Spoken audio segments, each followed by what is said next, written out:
everyone, welcome back to our channel and welcome back to the Capital Campus series. In our previous valuation episode, we had established that valuations are driven by investor sentiment, your story strength, and the supply and demand dynamics.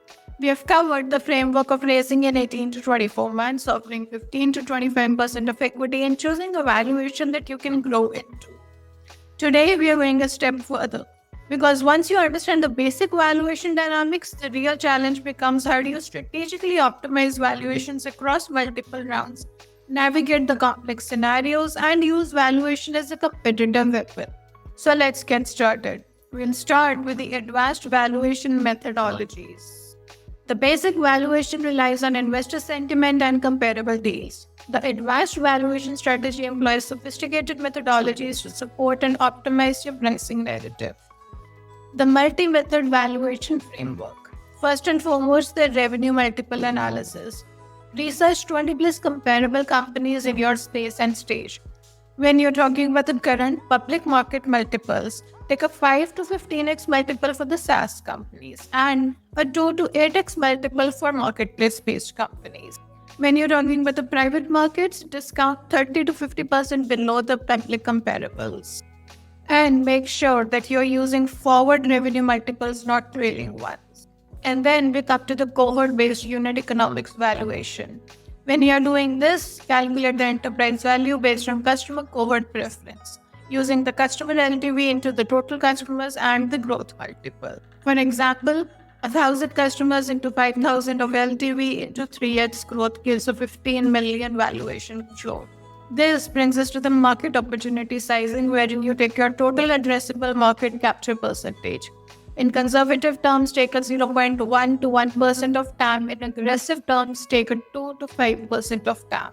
A strategic advantage out here, usually larger TAMs support higher valuation multiples. And then we have the discounted cash flow for later stages. Now, a 5-year cash flow projection with a terminal value. Discount rate can be 15 to 25% for early stage and 10 to 15% for the growth stage. A pro tip out here is to use multiple scenarios with probability weighting. And then you have the valuation bridge analysis, wherein you start with revenue multiple baseline and then add or subtract the premiums. As an example, you can have a base SaaS multiple of 8x revenue. Then you can have 2x for superior retention matrix, a 1x for international expansion, or a minus 1x for competitive market position. And this would bring your final justified multiple to around 10x of revenue.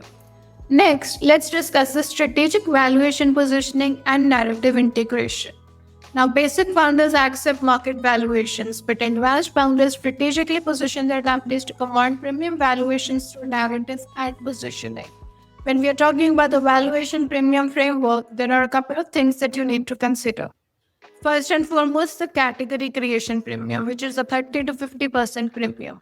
If you can position your company as a first or a best in a new category versus incremental improvement. The strategic advantage for this being less direct competition and more defensibility. The next is the technology defensibility premium, which is a 20 to 40% premium, wherein you have patent portfolios, your proprietary data, your network effects. And there is also machine learning that improves with scale. The advanced positioning out here that you can quantify competitive moats in investor narrative. And then you have the market timing premium, which is a 25% to 50% premium, wherein you have regulatory changes, technological shifts, and behavioral changes that work in your favor. The main insight out here being to connect your growth to inevitable market forces.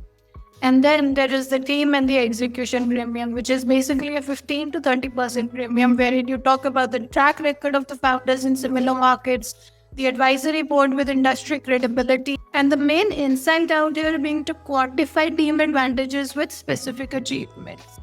The advanced strategy out here is to use the valuation stacking approach to layer multiple premiums for compound effect. For example, if you are a fintech company, you have a base fintech valuation of 20 million. Add the category creation premium of 40%, which takes your valuation to 28 million. Add the regulatory headwind, which gives you another 25% premium, which takes your valuation to 35 million. And then when you're talking about proven team expertise, you can add another 20%, which takes your valuation to 42 million. The result is almost 110% premium through strategic positioning. This brings us to the multi-round dilution optimization and long-term planning. Now, basic valuation thinking focuses on the current round, but the advanced strategy optimizes valuation decisions across multiple rounds to maximize the long-term founder value. Herein, you have the dilution cascade model, wherein you map the founder ownership across 5 plus funding scenarios. You can start with the current as being a 60% founder ownership. At seed, you have a 15% dilution, which takes you to 51% founder ownership. At Series A, you have another 20% dilution, which takes your founder ownership to 41%. At Series B, gives you another 15% dilution, which takes your founder ownership to 35%. And then when you come to the exit, when you're doing your exit analysis, it might actually be a 35% of 100 million or a 45% of 50 million, depending on which stage you exit at. Then you have your strategic round sizing, wherein you have smaller rounds and higher frequency, and you maintain more control and prove your milestones. Or you have larger rounds and lower frequency, where you accept more dilution for growth acceleration. Or you can have a hybrid approach wherein you size your rounds based on the milestone achievements. This brings us to the valuation growth trajectory planning, wherein you target a 3 to 5x valuation growth per round for sustainable progression. And the insight out here being to plan reverse growth targets to hit valuation milestones. You also have the option value framework, wherein you consider valuation impact and future optimality. For example, if you go in for the higher current valuation, it is better for current liquidity but harder for future raises. Then you have the conservative current valuation, which gives you easier future raises but less current value.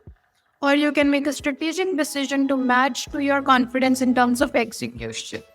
You can also do the founder value sensitive analysis, wherein you model how 20% valuation changes affects your long-term founder value.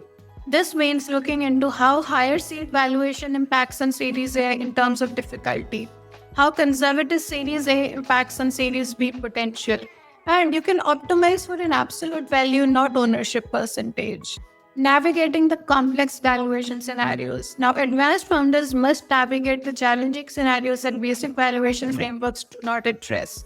For example, you have your down-round management. You need to be proactive in terms of planning the model scenarios wherein growth slows. You also have your anti-dilution protection that you need to understand how the existing investors can be protected. Sometimes you can have strategic positioning wherein you can frame it as a market correction rather than as an execution failure. Also, as an advanced tactic, you can offer existing investors participation rights to minimize the dilution later on. You also need to be careful about the international valuation arbitrage. The US market has a premium which is about 20 to 50% higher valuations than most of the other international markets. Sometimes you have local market advantages wherein you have governmental incentives and lower competition. Then there is a cross-border strategy that you need to be aware of, wherein you can incorporate in Delaware and operate globally. There are also currency considerations, how exchange rates are going to be affecting your valuations in comparisons to being in various markets. And then you have your industry cycle timing, wherein in terms of a bull market strategy, you can maximize your valuation during peak enthusiasm. When you are encountering a bear market, you can have a bear market strategy and focus on terms over valuations and preserve your runway. And then there is the counter-cyclical positioning, wherein you need to understand how to maintain premium during the downturns. Then there's also a consideration which acquisition plays in the fundraising valuations. There are strategic premiums wherein the acquirers often pay 20 to 40% above the financial buyers. You have your timing optimization that you can look into, wherein you can pursue the merger and acquisition versus continuing raising in the longer term. And then you have the negotiation leverage using acquisition interest to improve your funding terms. Then you have your advanced framework, wherein you need to have scenario response playbook and prepare specific strategies for market downturn, wherein you need to have a reduction of 20 to 30%. Competitive pressure, wherein there might be a 40% growth slowdown. The acquisition interest, whether it is strategic or whether it is financial. And then there might be a down round necessity wherein you need to have protection strategies. Let's also talk about the advanced negotiation tactics and term optimization. So when you're talking about the basic valuation, it focuses on the headline number. But when you're talking about the advanced strategy, it optimizes for the entire deal structure for maximum founder value. Let's look at this holistic deal optimization framework. Now there is valuation versus the terms trade-off. You can accept a lower valuation for better terms, or you can accept a higher valuation with investor-friendly terms. And also there is advanced calculation wherein you model both the scenarios through exit to determine the value. There are also a lot of creative valuation structures wherein you can have a milestone-based valuation or tiered valuation, or going for convertible with caps and floors, which gives you flexibility and protection. Let's also discuss the negotiation psychology and the timing. You have an anchoring strategy wherein you set initial valuation expectations early on. Then you have competitive tension wherein you can use multiple term sheets if they're available to you to optimize the final terms. And then there is the time pressure management when you create an urgency versus when to slow down. You can also go in for the valuation range strategy wherein you present 3 scenarios instead of a single number. Or you can have a performance-based adjustment where you link final valuation to near-term milestones. There is also the investor tier pricing where you can have different valuations based on different types of capital. And finally, let's wrap up with the exit optimized valuation strategy. When you're talking about advanced valuation, it considers how current decisions will be affecting exit outcomes and founder value maximization. There is an exit optimization framework that we wanted to take you through. First and foremost, the exit multiple preparation. In terms of the strategic acquirer targeting position for companies that pay premium multiples. When you're talking about the financial buyer optimization, build predictable cash flows for PE interest. And in terms of the IPO preparation structure for public markets, multiple expansion. When we are talking about the liquidation preference management, minimize the preference stack, limit 1x non-participating preferred. In terms of the conversion optimization, ensure preferences converted reasonable exit multiples. And finally, the founder liquidity planning, preserve ability for secondary sales. When you're talking about the long-term valuation maximization, you have growth versus the valuation trade-offs. Sometimes lower valuation enables faster growth. You also have the control preservation that you should be thinking of by maintaining ability to drive exit timing and the terms. And then there is a strategic option preservation, keeping the M&A and IPO paths open. In closing, we can say that when you master a matched valuation strategy, you are not just accepting market prices. You're strategically positioning your company to command premium valuations while optimizing for long-term founder value creation. Valuation is a tool for building value, not just for measuring it. Use it strategically to support your company's growth and your personal wealth creation. That's all that we have for you in this episode of the Capital Compass series. Hope you're enjoying the advanced series that we are sharing with you. Do stay tuned in for the next episode.